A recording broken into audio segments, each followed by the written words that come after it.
All right, what's happening, everybody? Welcome to a special show of I don't know what we're going to call this show, other than the Indiana Hoosiers are the fucking national champions.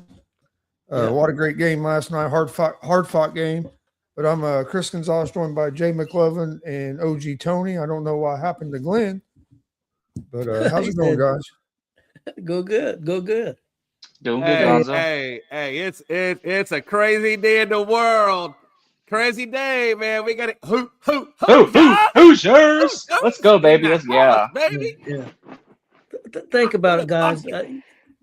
Think about it. He does his press conference, and he says he's going to bring a new culture and a winning program and all this stuff. Of course, he didn't predict how long it was going to take or anything like that. I mean, I can remember when he came in, me and Chris talked, man, we think they got a good coach, got the right coach. We wasn't thinking necessarily the national championships. I'm not going to lie. We was thinking that first season we talked on the show. 6-7 wins would be a win. The first season he goes 11-2, makes the college playoffs.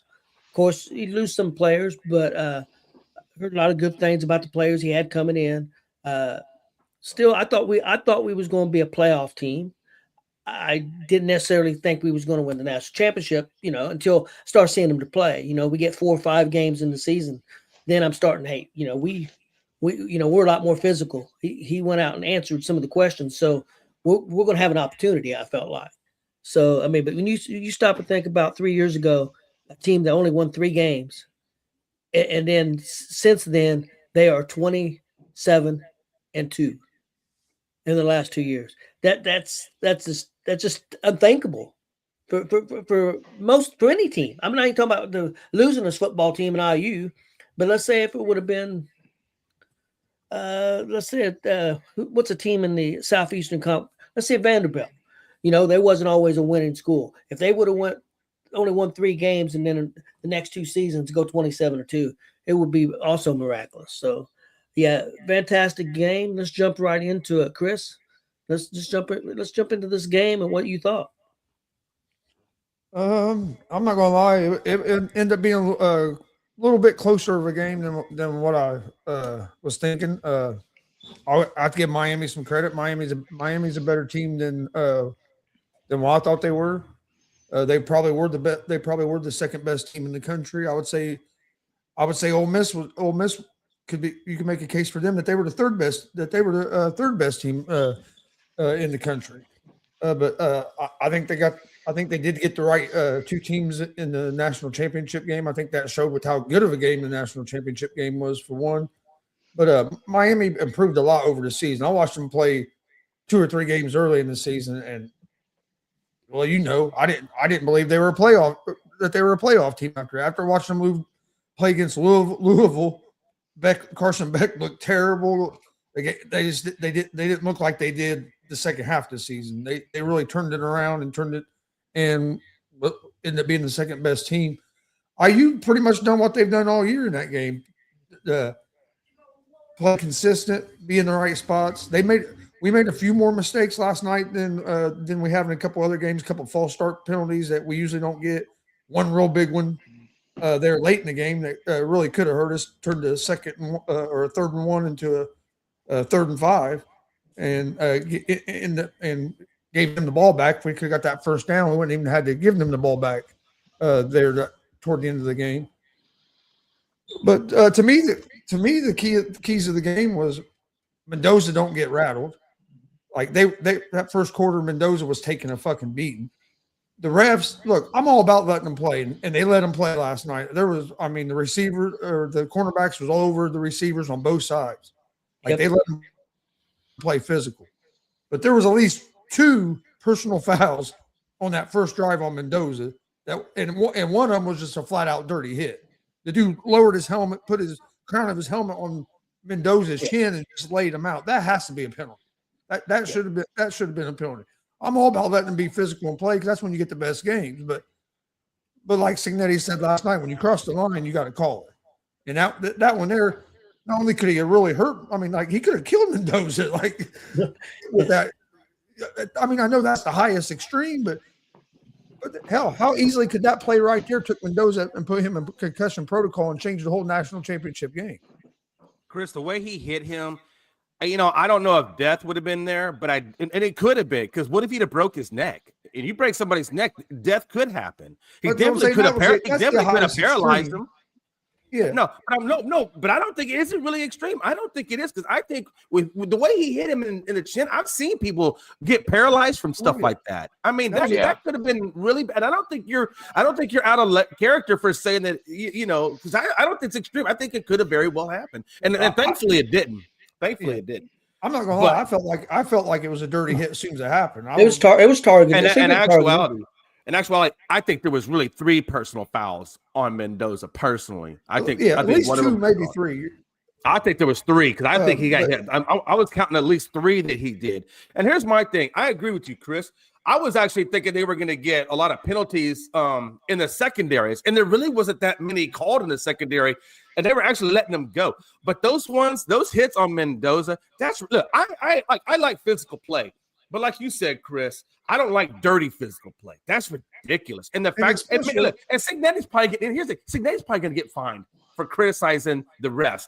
But you know what? He was correct. He was correct for what he said. And I'm glad he did that, because you got to stick up for your dudes. You got to, regardless of fines, you got to stick up for your players. And I think that's what shows a testament to why they play so hard for him, because he has their back just like they have his. And I love that, seeing that in the culture.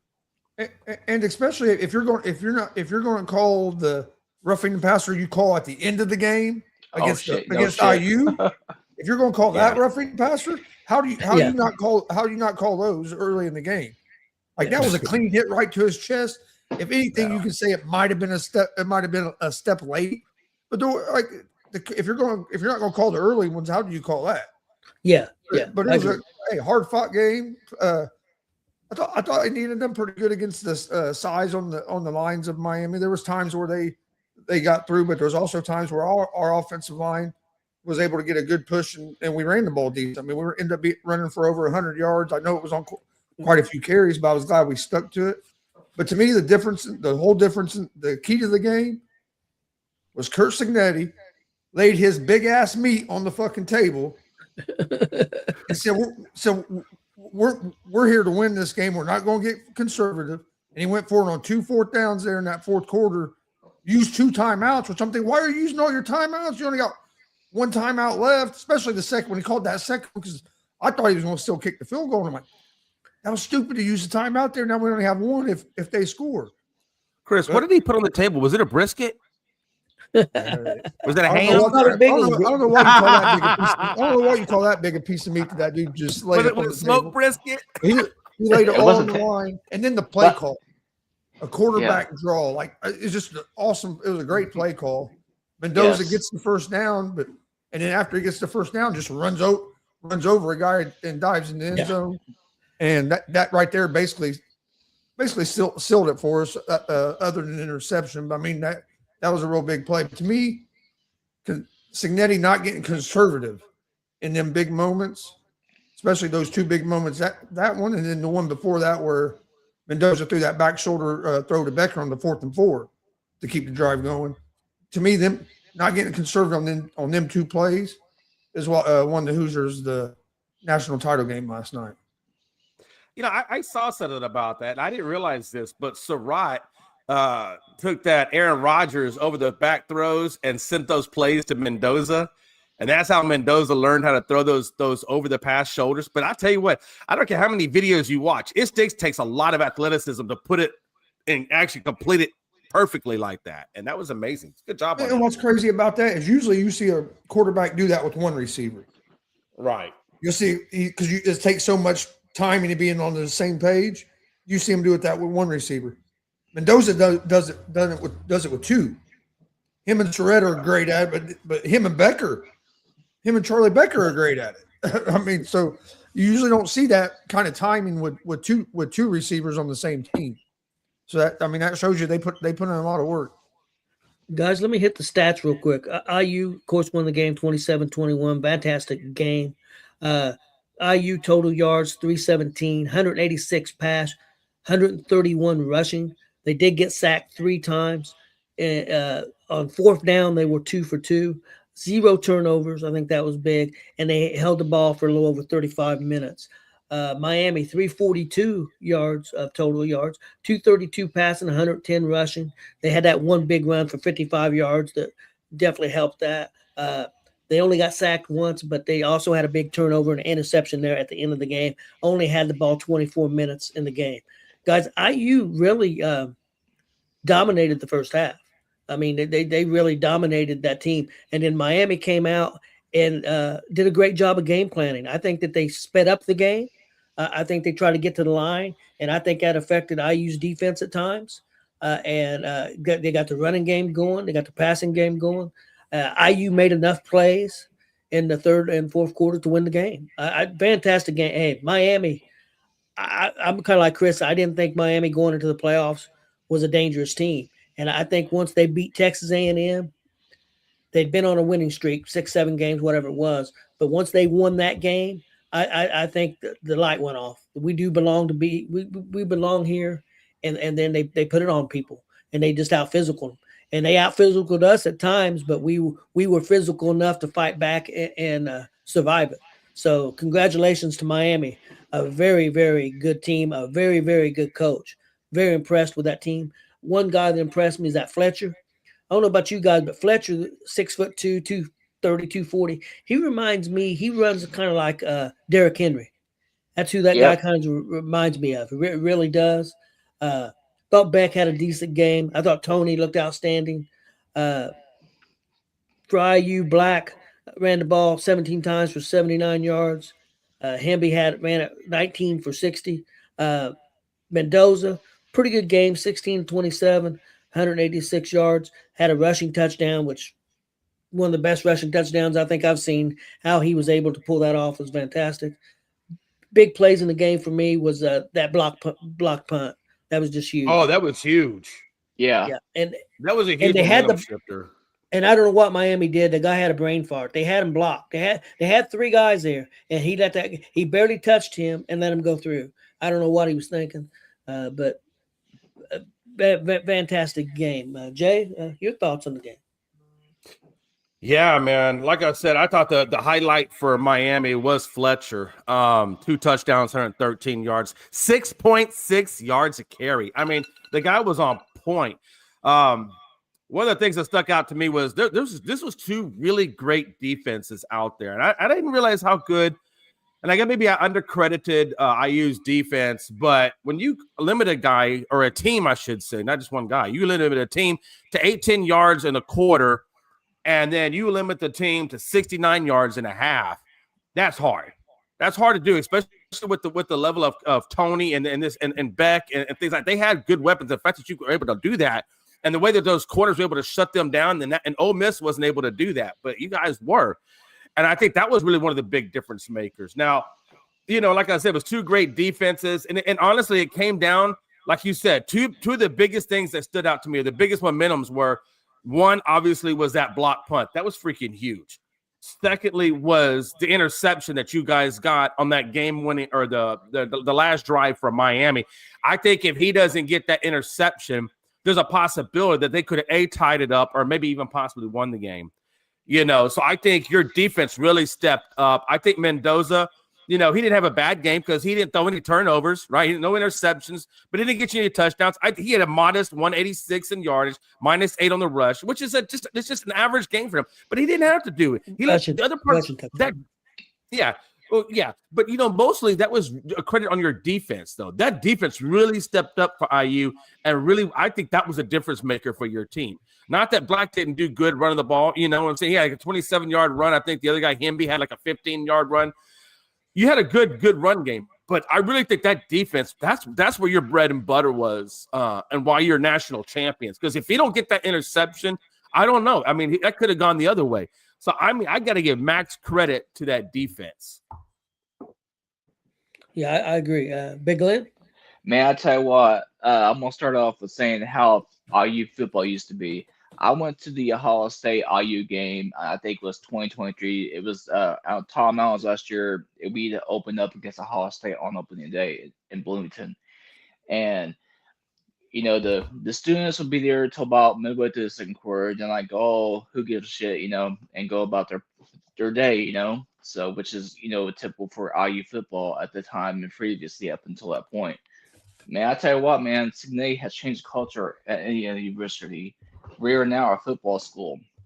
But as far as the game last night is concerned, man, the game exactly what I expected, how I expected it to be. Because if you all remember on Thursday when I was on with you guys the last time, I was like, IU's going to have to sweat this one out, and Miami was going to cover. And sure enough, both things happened exactly to a T and stuff. So the big play was obviously the punt block touchdown and Becker's catch on 4th and 4. Obviously, Mendoza's touchdown run to go up 10 late in the game, and stuff like that. But man, how about those freaking Hoosiers, baby? Let's fucking go. Hey, can I say one other thing real quick, if you don't mind? Because this is something I was thinking about too. And this really is more about the rankings. We were talking about the respect factor for Indiana in the pre-show. And I got to tell you, Tony, this year's rankings is one of the reasons why I hate the way they do the rankings, and why I don't really always believe in the rankings. Because, when you look at the way they did, they had you guys ranked at what, 22, 23? And then they had they had Texas at 1. I think Penn was at 2, somewhere around there. And then they had Clemson, I think, was like at 4. And then when you look at the way it turned out, the one that they had ranked at 22 or 23 is your national champions, and the ones that 1 and 2, some of them weren't even ranked. I think it's just weird, and so I kind of just have a hard time buying into these rankings when I look at something like this. It's ridiculous, and I really kind of love what Saban said on the in the pregame with Pat McAfee, and like, how are we getting these stars? Like, who's rewarding these stars? I don't think they're football people that are giving these recruits stars, So now I kind of look at the 5 stars, when we're going to the classes and say, okay, X number of 5 stars, X number of 4 stars, X number of 3 stars. I'm kind of wondering how legitimate some of these rankings are in these players. If you ask Dan Dawkins, he probably would say it's probably the Bogger boys. Yeah, it's weird. I mean, they're going on high school players playing against high school players. It's a different thing when you get in college. You're playing against other very talented players. Also that's one thing that can make a difference. They also look how fast the guy runs, how fast he can jump. Same thing in the NFL. I mean, they look at how high the guy can jump and all these variables that sometimes I don't know that makes a difference. I think culture. I think the type of person you are, mentality. Perfect example. Do I think Mendoza's the most talented quarterback to ever come out? No. But you seen yesterday how tough he was and how he hung in there and his mentality, and he's a smart guy. I think he's going to be a good quarterback from somewhere, for somebody. Honestly, I worry about him going to the Raiders unless they can build a team around him. I'm just afraid that he's going to be another quarterback that's got talent, that's going to take a beating for 2 or 3 years and go nowhere, and not because of him, because of the team around him. I'm hoping I'm wrong. I personally, out of the top 3 teams that are drafted, I would prefer him to go to Arizona. I think Arizona's got a better team than the Jets or the Raiders. I'm just looking for, at his viewpoint, what would be best for him. I don't think that's going to happen.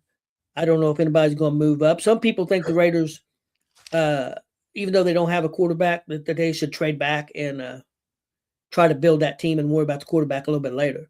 I don't know. But yeah, I think Mendoza raised his stock. I think Tom Brady and the owner of the Raiders seen that toughness and the back shoulder throws and the hits he took and that run and the heart and desire that he has. I think he raised the stock. That's just my opinion. No, absolutely. And that's not to take away the fact that with the Raiders, it could have been worse. He could have gone to the Jets. Now that would have been straight purgatory. But the fact that he has a couple of good tight ends and with the Raiders, he has a really phenomenal running back there, and they don't have a coach yet. So it's going to be curious to see who they bring in as a coach, and then who he brings as an offensive coordinator. So they're still, they can still very well turn around for him. We got to see who he gets as a coach, and then we can kind of go from there to see how Mendoza's going to look. Right? You know who they could bring back? John Gruden. If they bring back John Gruden, I wish they would. Because I think Gruden is a hell of a guy. Yeah. If I'm the Raiders, I hire the Buffalo coach And if he don't get a head coaching job, I bring Dable in as my offensive coordinator. That's smart too. Yeah. The real quick, the problem with the ratings on these players is you're rating a kid that is 17, 18, 15, 16, 17, 18 year old. They're rating these kids when they're in high school, giving them these stars. All these stars are based on potential. Yeah. They're not based on development in that. If you get a player with the right coach, they can develop at a lot higher speed than a guy that might have more talent, but if he's not with the right coach that fits him, or a coach that knows how to develop players, he might not reach his potential. So yeah, you can have all these stars, but if everything don't align up with getting developed, because it's all on potential. And what Signetti's doing, he's getting these guys. Yeah, these guys might have been a 2-star recruit coming out of high school, but now they've been developed and played 2-3 years in college. Now they would probably be a 4-star recruit if they were rated now. You know what I mean? Now they'd probably be a 4-star recruit because they've been developed. You're getting these guys that have been developed, and you've seen their production. He's going off production, not potential. Where when you're going out, you're getting these guys out of high school, it's all of potential. So I think that's a big problem with the stars, because everybody's not developed the same. So yeah, I can have all the potential in the world, but if I go to a shit coach, and Jay has 80% less talent than I do, but goes to a great developmental coach, Jay might turn out to be the better player because he had the better coaching and got developed, or I have all the potential in the world, but either my coaching wasn't good, or I'm an idiot. I'm an idiot, a head case, and I don't put in the work like I should. Like some of these guys that were under recruited, they're going to work 15 times as hard because they feel like they have to have a chance. Where some of these top recruits, they feel like, oh, I can just walk in and I'll be fine because they've been doing that their whole life because they've always been the best athlete. Well, you get up to this level now, it's all the guys that are like that were the best athletes when they were kids are together, and you got to develop. And Signetti and his staff, I think this year proved that they're one of the best in the country at seeing talent and developing. Well, another thing that I seen Signetti said, and it made sense.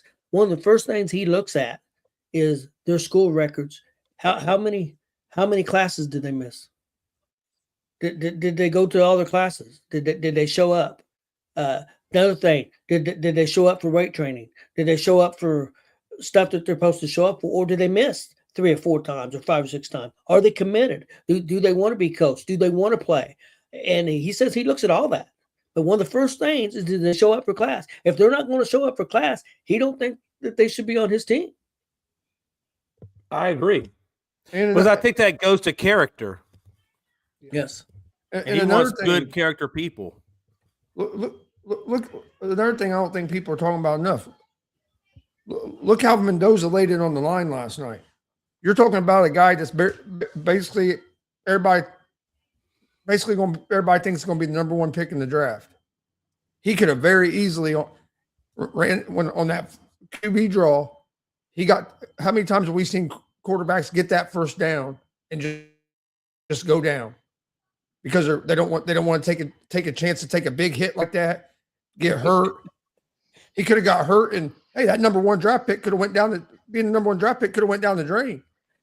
But he showed me a lot in that moment right there where, hey, I'm not worried about the future. I'm worried about right now and winning this game with my brothers and my team.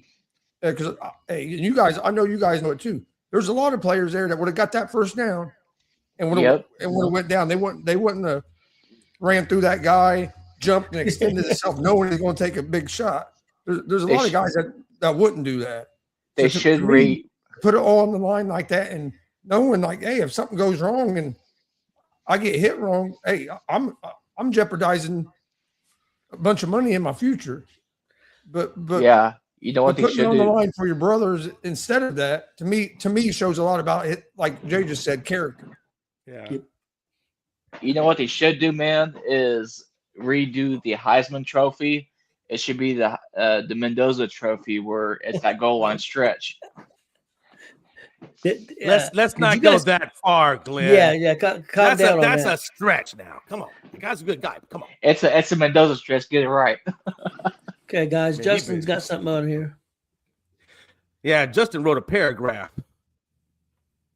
Dang, I can't read all that. Damn, son. Can we get this paraphrase or just give it this audio version? Hell, just come on the damn show. That's a lot to read. Yeah. Basically, I'll paraphrase. Talk about good character. So that's what they're looking for and build character. So have character and help build on it. Yeah, guys, he ran over that guy. I couldn't believe he ran over that guy and then stretched out like that. I was going berserk here at the house. Scared my wife to death when we got that. Yeah. When they got that block punt, because I jumped out of the damn chair and went berserk. I think I scared the Yeah. dog. Yeah. And, Pablo. I scared Pablo and my wife both to death because I was going crazy. Yeah. Me and Stevie were going crazy when they got on the block punt and the Mendoza touchdown. Same. One question: Did you guys think that they gave the MVP awards? Did you think the right people got them? With Mendoza got the offensive player award, and Yes. Kamara got the defensive player award. I thought they went to the right guys. The only other thing you could have maybe done, you could have maybe gave it to Becker on the offense. Yeah. Because he made that big catch, but with Mendoza making the throws and then making that run, I think you had to give it to him on the off. And then on defensive side, it was easy with Kamara. Like the dude's great at linebacker, and then he blocked the fucking punt. I'm about Yeah. to say, wait, was it? I forgot his name. Was it Kamara? Was that his name? Kamara, the one that blocked the punt? Yeah. Yeah. Then they definitely. Because I'm gonna tell you right now, and I think you He's guys starting know, that was a huge momentum. Yeah. He's one of Yeah. our starting linebackers, and he also plays special teams. No, I Yeah, definitely they think got that the right. players right for sure. On the offense end, it should have came down to Mendoza and Becker, so I was okay with that.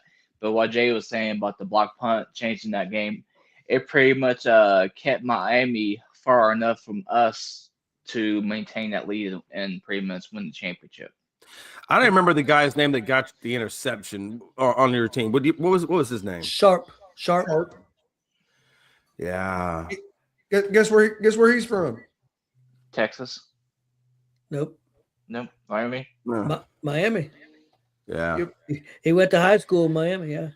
He went to high school in Miami. Mendoza went to high school in Miami. D'Angelo Pons, our real good cornerback, went to high school in Miami.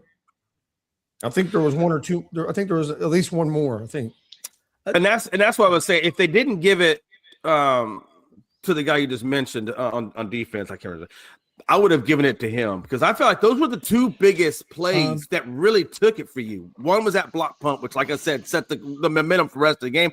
And the other was that interception, which really secured it. If you don't get that interception, that could have really been, those were the two biggest, I felt like on defensively side of it, those were the two biggest plays for you guys. And yeah, I would have been happy if either one of those got it because I think those plays that they did was incredible for what it meant for that team to get the win. Hey, what about this? That game was in Miami, and it was a home game for IU. Yep. That's right. I know that this Miami fans off so much, but I fucking love it. Don't get me wrong. There was Miami fans there. You could hear them. Yeah.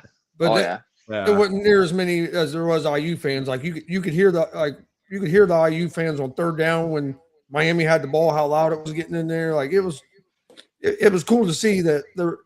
I know McAfee and them said they thought it was like 70-30. I've heard some people say 60-40. 40. But yeah, it was. Yeah, it's pretty cool to see that many Indiana fans just taking over stadiums like that. I mean, they basically had three home playoff games because of the fans getting out and traveling and supporting. Yeah, we got the biggest alumni. That's awesome.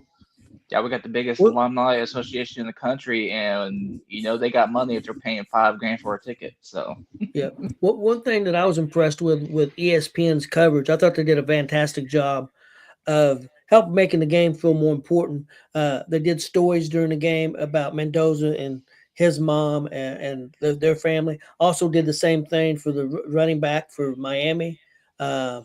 Also, they did it on another Miami player too. So I thought they did a fantastic job of highlighting that during the game. I thought it was real good. I thought their coverage was real good. I thought their announcers were good.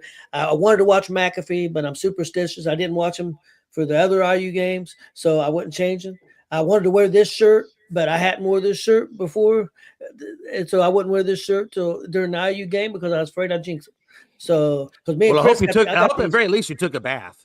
You took a bath, well, right? yeah, I didn't wear it during the game. I just the first time I wore it. I got these shirts. This lady was making shirts. I got these shirts for me and Chris. And you remember what it says on the back, Chris? Denver Hold on, Dolphins. I'll show you because I can't remember the exact phrase. I can't either. I'll get it wrong.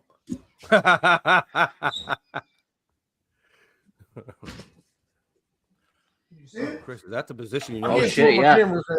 Yeah. Oh, there we go. Busted the the nuts. All right, stand up, Chris. We can't Yeah, see. good. Stand up the Just a little nuts, bit. roll the tide, played the Ducks. Something to the Ducks. Yeah, fuck the Ducks. Pluck the Ducks. Busted Yeah, the okay. nuts, rolled the tide, pluck the Ducks. 15-0, 15-0 undefeated going to the national championship game. Oh, yeah. That's a good. Now, where did you get that T-shirt from? A lady that my wife knows made these shirts. Oh, that's and, awesome. And not a bad price. I only paid $20 a piece. Oh, yeah. Shit, I'd have paid for it. That'd be cool if you could get one of the players to autograph that.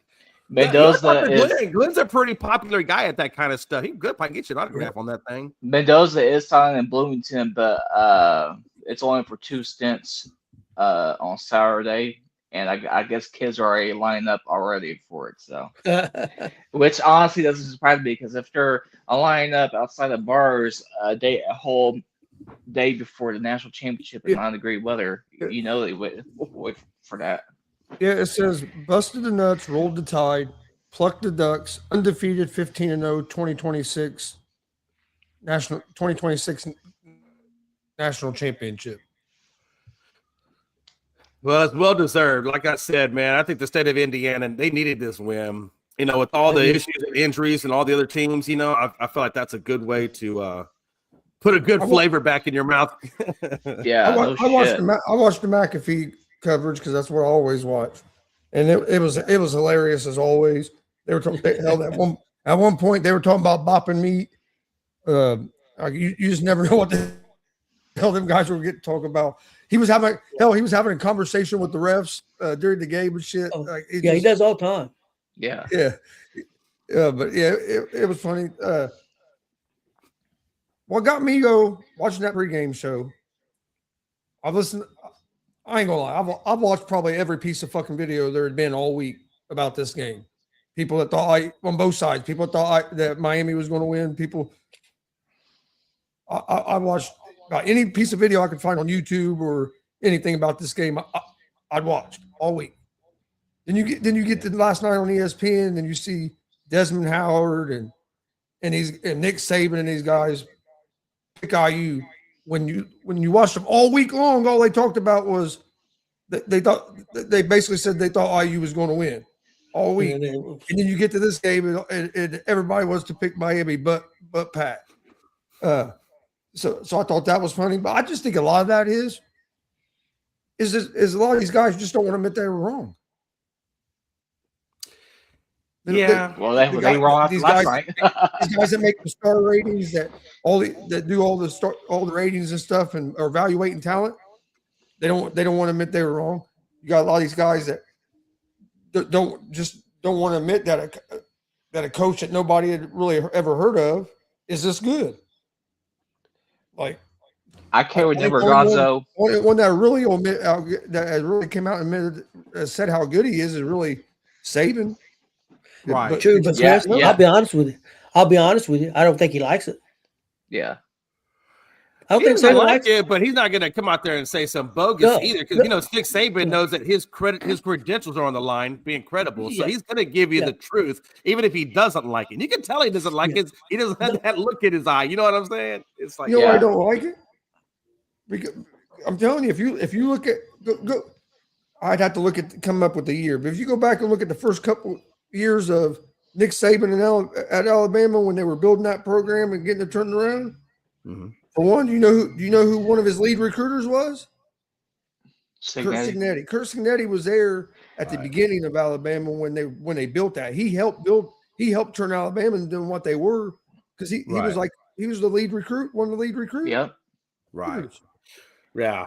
Because Nick Saban And so likes to be when the man. He doesn't like to Saban looks know at that this Indiana program the way it's going. He's seeing Alabama. He knows what might be about to happen. IU could turn into Alabama and go on a run like that. And he's seeing that. That's to me why I don't like it, because it's like, hey, this dude's about ready to that's called ego. overshadow when I started. And he's Yeah. he's following the same fucking blueprint basically, other than now you got the transfer portal and NIL, but like teaching wise and structure wise, it's the same thing. Like Signetti even said, he goes, I learned more in a year coaching with Nick Saban than I did the previous 20 something years of my coach. Yeah. You know what's So I crazy, learned more about Gonzo? how to be a head coach and when I was with Saban than I ever had learned. You know what's crazy, Gonzo, though, is when you went to the restroom before we had went live, I had mentioned to Gonzo or OG Tony and Jay that once Marcus Freeman picked Miami to win, I knew IU was going to win that game because Marcus wished it was Notre Dame in that way. Like how Edge said it should have been him. It was funny when Pat told him, when Pat picked the Hoosiers and told him it got in Freeman's face and told him the number one team in Indiana is going to win a national championship now. Yeah. He did. Yeah. He did. He don't give a shit. He don't give a shit. But if I'm Nick Saban, if I see one of my guys that was on my coaching staff that I know I helped develop as a head coach and things like that to be a future head coach, that's nothing more than just that should be like a feather in his hat, because not only did all this, but then he's got his other guys going on and flourishing like Kirby Smart, and now Signetti, right? Yeah. He don't like. I think a part of him is proud of it, but I also think there's a part of him that is. I got out because of this NIL area, and I didn't know if I could operate it, and when he's seeing one of his guys dominate at it. So I think that goes back to where it bothers him a little bit. But I do agree with you. I do think there's also a part of him that's proud of it, because every top coach in the country right now is a Nick Saban disciple. I mean, Mario Cristobal, where he was with Saban in Alabama. Both the coaches last night were Lane Kiffin, Kirby Smart. I mean, you can all the top guys in coaching right now are from his tree. So you have to take some kind of pride in that, because for sure. I was very impressed with Miami's coach during the game. His adjustments in the second half, I thought were fantastic. I didn't know a lot about the guy coming in. I'm gonna be honest with you. I didn't follow Miami that much, but I was really impressed, and I was impressed with him after the game. I was impressed with what he said about IU. I was impressed with what he said about his team. Very impressive, man. Stand-up guy. Him and Signetti are a lot alike. Like the way they talk about their teams and stuff. If you listen to both of them, there's some differences, but there's also a lot of stuff they're aligned on in their philosophies. You could tell by the way both of them speak about their teams. You know who I was impressed with that we have not spoken his name in the 40 minutes that we've been live is Bain Jr. from Miami. That dude was freaking everywhere. That's dude's going to be a beast in the NFL. Yeah. That's somebody I would love to see the Cowboys grab. I was getting ready to tell you that, Jay. They need to move up in that draft, because he won't be there at 12. I know. Trust me. I would I would definitely move take up those in that 2 match. picks that they got. I would package them together and move up to grab that dude. Seriously, Yes. because that's a game changer. I'll tell you There's people somebody I think was Jets are impressed going to with, take him too. Yeah. and it's probably going to surprise you guys. The president of Indiana, I can't remember her last name, Patty. She was on Pat McAfee's show yesterday. And if you listen to her talk about IU athletics and the University of Indiana, she's another big reason why IU's where they're at today. And I don't know if you guys saw it. Like she talked about like they got some other stuff in line before they went after the coach. Like this, they started the plan to try to get football going the right direction a few years ago before they hired Signetti. But they, like she said, we had to get our NIL collective figured out. We had to get our ducks in a row before we tried to. And they'd been watching. They'd been keeping an eye on Signetti, the IU athletic director that told her about Signetti, and both of them had been keeping an eye on him at JMU. So this wasn't just like when they hired him. It wasn't just like a off the cuff of the risk thing. Like they'd put some time and some thought into it, and they felt like they had their guy and everything. But no, I was real impressed with her. That's the first time I'd ever really heard her talk, and I was real impressed with what she had to say yesterday and the way she was promoting the university. Yeah, she's very hands-on, and I've seen her do stuff with Scott with the basketball and the women's basketball and stuff. They really involved with how they handle stuff down there. So, Chris, did you see Mark Cuban's interview?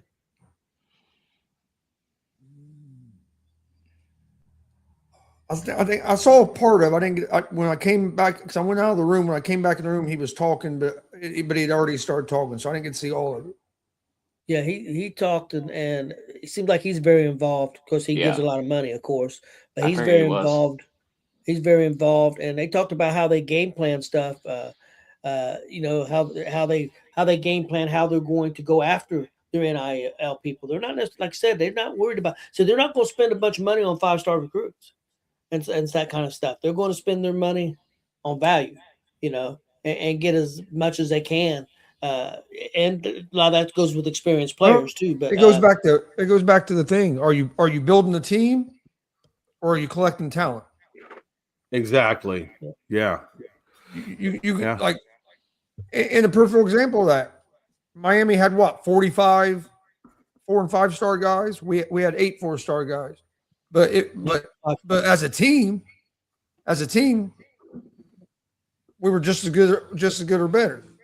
But if you go by just individual talent, everybody's going to tell you that was a way better team. But if you look at the two teams, IU was the better team, and been the best team in college football pretty much all season. Like that's why I was telling your dad. That's why I was telling. Okay, go ahead. Just one question, real quick, and Jay, this for you too, but also for them too, because they are both big IU fans. At what point this season did you think that we had a chance to win the national championship? It started from two things.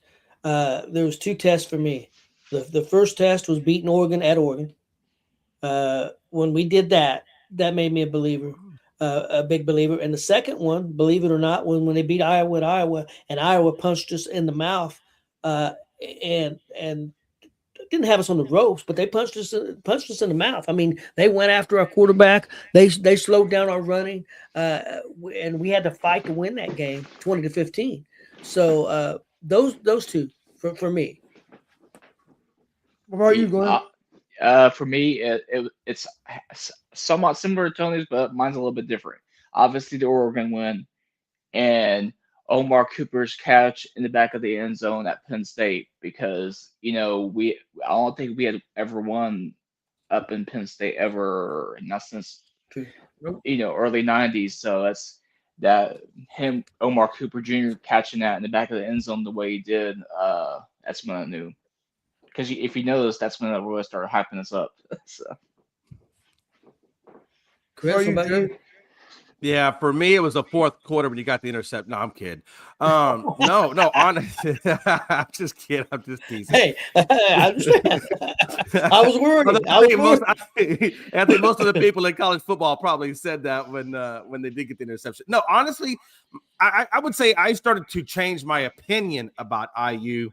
And when y'all had the Big Ten championship game, when you took out Ohio, that's when I said, for me, I was like, okay, I know how Ohio played Texas. So I'm like, okay, I know how good that defense is, especially with Ryan Day. Oh, we can crucified this time around. Jim Day. You got it right. You got it right. Hey, sometimes I was like, I ain't giving Chris another chance to laugh at my ass. You sip. But no, seriously, that for me, that's when I started saying, okay, maybe this is really a legit, team. And yeah, I mean, and then that first quarter, when you held them to 18 yards, I was like, damn, okay, this, yeah, okay, let's go.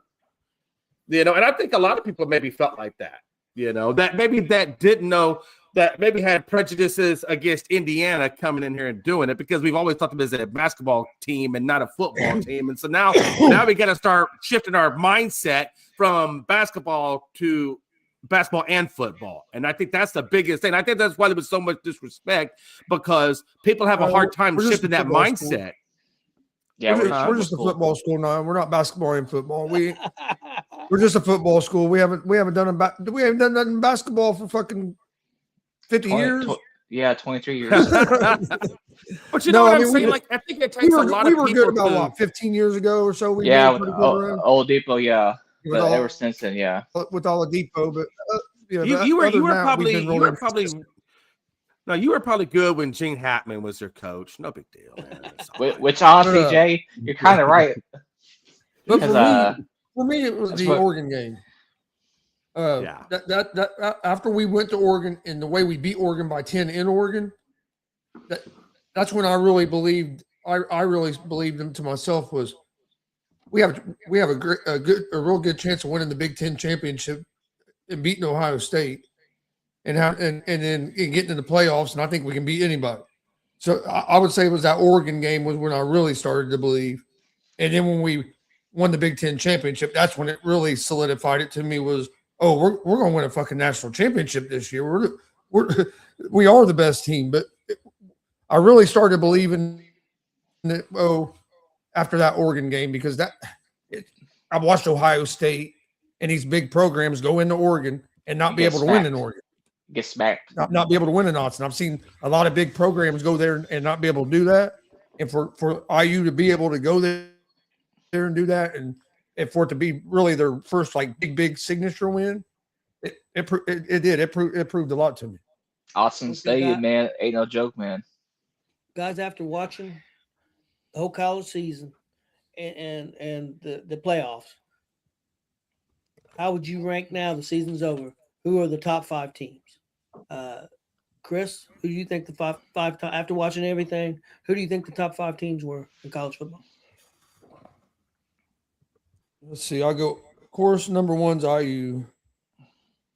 I'd go Miami 2 after the way they play. After watching them play.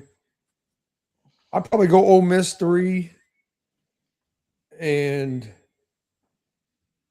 4th one's a tough one. I'd probably go Ohio State at 4. Be between Ohio State and Georgia. I think I'd put Ohio State at 4. Indiana 2, Indiana 1, Miami 2, Ole Miss 3, and Ohio State at 4.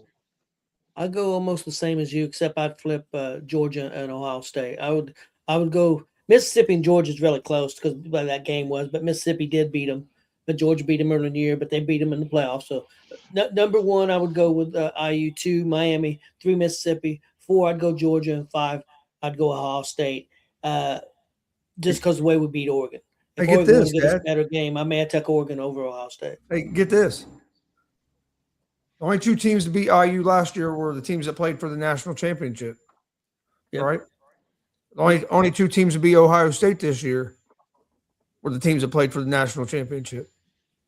Yep. That's funny as hell. That's amazing. Good point. Because last year IU lost to Notre Dame and Ohio State. This year, Ohio State lost to IU Miami. and Miami.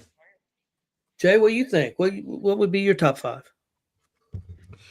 Yeah, I definitely have IU at 1 and Miami at 2 because I think those programs, like we talked about earlier, they're going to continue to add on to what they've already done.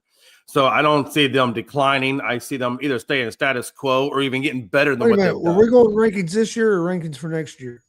I'm talking about this. What in the season rankings? Okay, I just want to make sure I was thinking right because if we're going by next year, that might have been a little. Mine would be a little different. Okay. Yeah, because I don't know what everybody's going to have next year. I'm going at the end of the season. What would you rank these guys now? Oh, I'm sorry. Yeah, I was kind of going for next season. Okay, If you had to come up with, but if we're doing it this season, then I think you have to go IU, Miami, Ole Miss, and then Georgia. That's how I would do that. Who'd you go 5? I would do Ohio. What about you, Big Glenn? Because Texas Tech really kind of screwed the pooch. So did Oregon for me. I mean, too much to be in there. IU 1, Miami 2, Ole Miss 3, Ohio State 4, and Georgia 5. Yeah, Glenn and Chris was the same, and me and Jay was the same. Yeah. And I think that just shows that a testament. I mean, those really are, I believe, those were the 5, qualified teams for the coaching and players and the way they played, I would have loved to have said the reason Texas I put Tech, Ohio they just State, screwed the pooch too much.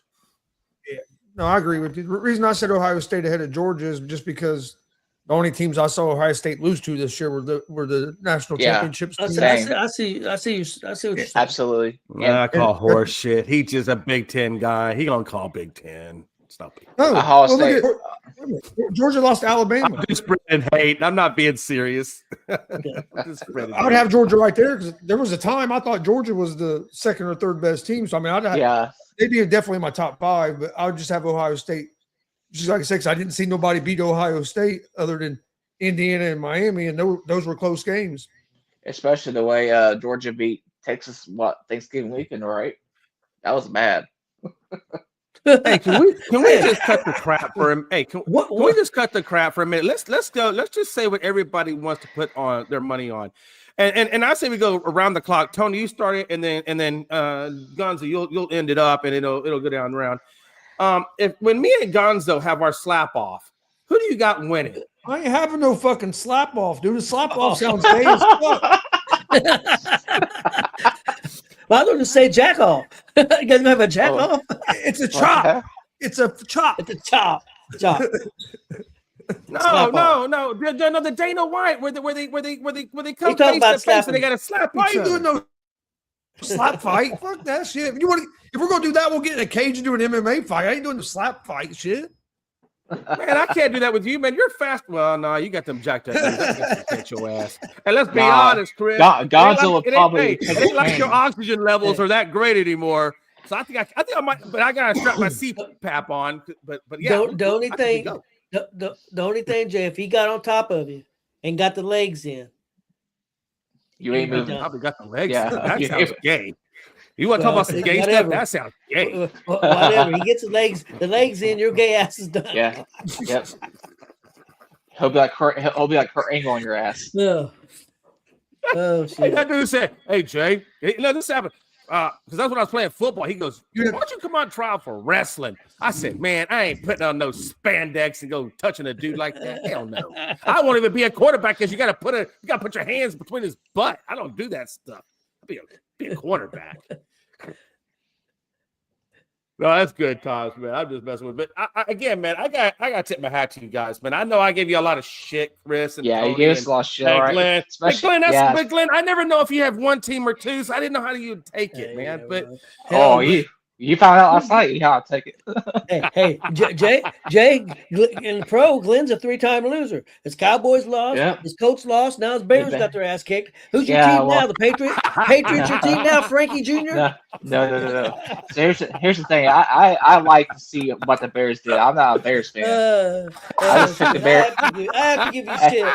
It's all good, Tony. I appreciate you guys, but yeah, I'm not a Bears fan. But I just like how the Bears win, and I was picking them every week, But hey, Caleb Wilson's that dude, though. I'll tell you that much. Yeah. Yeah. Well, guys, I mean, he definitely changed my mind a little bit. definitely. I think we had a good show. Hey, back tonight for the Tuesday night hoop show. Oh That should shit, be damn, fun. that's So right. check us out. 10 p.m. Eastern, Mhm. 9 p.m. Central. Congratulations, IU national champions. Hey, congratulations to Miami. They were a lot better team than I even thought they were.